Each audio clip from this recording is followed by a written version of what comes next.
Hello दोस्तों, नमस्कार, good morning.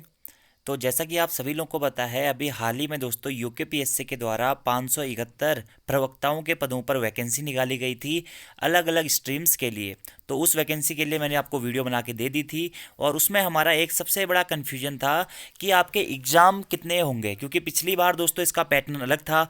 पिछली बार तक जो लेक्चरार के पद होते थे उसके लिए आपको प्री देना पड़ता था, मेंस देना पड़ता था, उसके बाद में आपका इंटरव्यू भी होता था। और यहाँ पर इस बार अचानक से लेक्चरार में सिलेबस चेंज हो गया और सिलेबस चेंज होने के बाद नोटिफिकेशन के अकॉर्डिंग दोस्तों उसमें बताया गया था कि आपका एक ही एग्जाम पेपर होगा जिसमें कि 200 मार्क्स से आपका सब्जेक्टिव पोर्शन पूछा जाएगा। जैसे सपोज जब आप हिंदी से लेक्चरार का फॉर्म भर रहे हैं तो आपका हिंदी से ही संबंधित 200 मार्क्स का एग्जाम पेपर होगा जो कि पूरा सब्जेक्टिव रहेगा, जो भी सिलेबस दिया हुआ है उसमें से रहेगा। तो उसी के संबंध में थोड़ा सा डाउट था लोगों को कि क्या इसमें स्क्रीनिंग होगी या स्क्रीनिंग नहीं होगी। तो उसी के लिए दोस्तों यूके पीएससी ने क्लियर कर दिया है दोस्तों, अगर आवेदकों की संख्या बढ़ेगी तो आपकी स्क्रीनिंग होगी। यानी कि अभी तक अगर हम कहें तो यूकेपीएससी को खुद क्लियर नहीं है कि वो स्क्रीनिंग परीक्षा कराएगा या नहीं कराएगा। यहाँ पर उसी से संबंधित न्यूज़ के बारे में दोस्तों आज मैं आपको बताऊंगा। प्रवक्ता भर्ती के संबंध में यूकेपीएससी ने न्यूज़ छपवाई हुई है कि अगर प्रवक्ता भर्ती में आवेदन बढ़ गए तो हो सकती है पहले स्क्रीनिंग परीक्षा। लेकिन दोस्तों अभी फिक्स नहीं है। ये फिक्स कब होगा?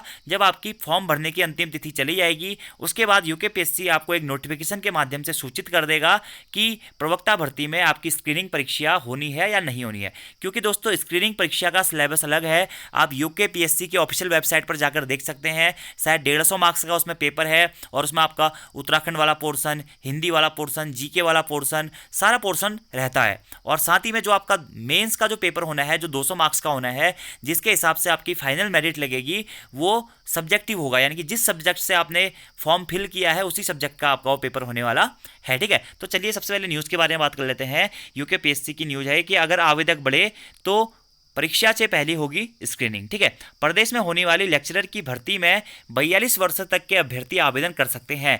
पहले दोस्तों ये उम्र कितनी थी? 35 तक होती थी तो अभ्यर्थी कम होते थे। तो अभी क्या है, उम्र 42 तक कर दी गई है। तो हो सकता है कि अभ्यर्थियों की संख्या बढ़ जाए, जिसके कारण क्या है, अभ्यर्थियों की संख्या बढ़ने की संभावना है। यदि इसकी संख्या बढ़ी तो लिखित परीक्षा से पहले स्क्रीनिंग की जाएगी।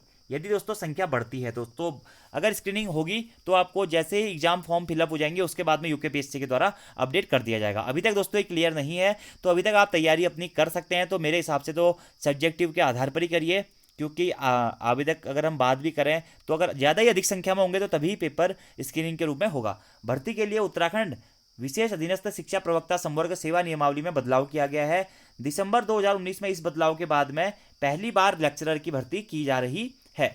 सेवा नियमावली के अनुसार अभ्यर्थियों की अधिकतम आयु को 35 साल से बढ़ाकर 42 साल किया गया है। वहीं लिखित परीक्षा के अभ्यर्थियों की संख्या अधिक हुई तो लोक सेवा आयोग की ओर से लिखित परीक्षा से पहले स्क्रीनिंग परीक्षा आयोजित की जा सकती है दोस्तों। लेकिन अभी तक ऐसा कुछ भी क्लियर नहीं है कि होगी या नहीं होगी। ठीक है, अभी भी आपको क्लियर बता रहा हूँ, स्क्रीनिंग होगी या नहीं होगी ये पता चलेगा आपके फॉर्म भरने के बाद में। तो फिलहाल तो मैं आप लोगों को यही सजेस्ट करूंगा कि जो भी अभी यूकेपीएससी ने अपने नोटिफिकेशन में मेंशन किया है कि ओनली 200 मार्क्स का आपका क्या होगा, एक सब्जेक्टिव पेपर होगा, आप उसी के आधार पर तैयारी करते रहिए दोस्तों। और जैसे ही यूकेपीएससी का कुछ अपडेट आएगा तो आप लोगों को पता लग जाएगा या वीडियो के माध्यम से मैं आपको बता दूंगा। स्क्रीनिंग परीक्षा के बाद ही अभ्यर्थियों का विषयवार लिखित परीक्षा आयोजित की जाएगी। और ये किस कंडीशन में होगा? जब हमारे अभ्यर्थी ज़्यादा हो जाते हैं, यानी कि अधिक हो जाते हैं। यानी कि आप ये कह सकते हैं अगर सपोज दैट 50,000 60,000 से ज़्यादा आवेदन आ गए तो उस कंडीशन में यूकेपीएससी के द्वारा स्क्रीनिंग परीक्षा पहले कराई जाएगी और उसके बाद में दोस्तों विषयवार मेंस परीक्षा या जो ऑब्जेक्टिव वाली की जाएगी। दोस्तों अगर देखा जाए तो अगर मैं अपना पर्सनल व्यू बताऊं तो मेरे हिसाब से तो स्क्रीनिंग परीक्षा इसमें मुश्किल है होना। क्यों मुश्किल है दोस्तों? क्योंकि अगर हम बात करें, स्क्रीनिंग भी क्या है आपका ऑब्जेक्टिव टाइप है दोस्तों, और मेंस भी आपका इसमें जो विषयवार है वो भी ऑब्जेक्टिव टाइप है। जब दोनों पेपर ऑब्जेक्टिव टाइप है तो पहले स्क्रीनिंग करा के तो लोक सेवा आयोग को कुछ भी फायदा नहीं है। उसमें तो खाली उन्हें बंदे छांटने होते हैं। स्क्रीनिंग का मतलब क्या होता है? बंदे छांटने होते हैं। जहां पर मेंस एग्जाम लिखने वाला होता है वहां पर आयोग के द्वारा क्या किया जाता है कि लोक सेवा आयोग हरिद्वार या कुछ पर्सनल सेंटर्स में बुलाकर ही मेंस लिखवाया जाता है, जिसमें क्या होता है अभ्यर्थियों की संख्या कम चाहिए होती है क्योंकि उतनी व्यवस्था नहीं हो पाती है। अब यहां पर तो देखिए स्क्रीनिंग कराएंगे तब भी ऑब्जेक्टिव होगा, और अगर विषयवार सब्जेक्टिव कराने वाले हैं 200 मार्क्स का तब भी ऑब्जेक्टिव परीक्षा ही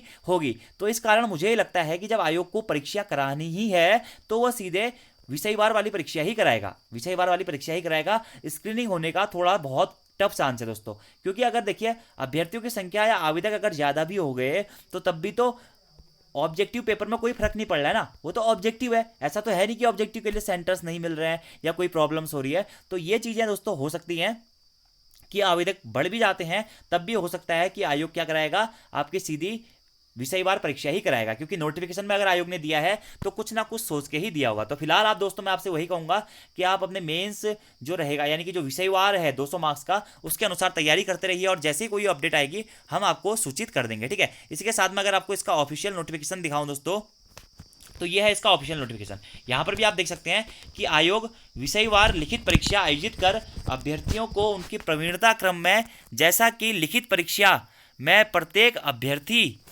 द्वारा प्राप्त अंकों से प्रकट हो, विषयवार सूची तैयार करेगा। यदि 2 या 2 से अधिक अभ्यर्थी बराबर अंक प्राप्त करते हैं तो आयोग उनके नाम सेवा के लिए उनकी सामान्य उपयुक्तता के आधार पर योग्यता क्रम रखेगा।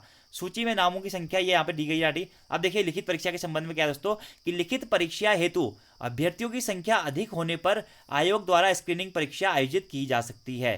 स्क्रीनिंग परीक्षा के उपरांत विषयवार लिखित परीक्षा का आयोजन किया जाएगा। अब देखिए स्क्रीनिंग आयोजित की जा सकती है, लेकिन दोस्तों अगर आप इसका नोटिफिकेशन पढ़ेंगे तो नोटिफिकेशन में लिखा हुआ है कि जो आपका इस बार जो आपकी मेंस परीक्षा होगी वो भी ऑब्जेक्टिव टाइप ही होगी, यानी कि ऑब्जेक्टिव फॉर्मेट में ही वो परीक्षा आपकी होनी है। तो अगर मैं अपना पर्सनल व्यू दूं तो मेरे हिसाब से स्क्रीनिंग इसमें नहीं होनी चाहिए, और अगर लोक सेवा आयोग कराता भी है या कोई भी नया अपडेट आएगा तो मैं आपको बता दूंगा।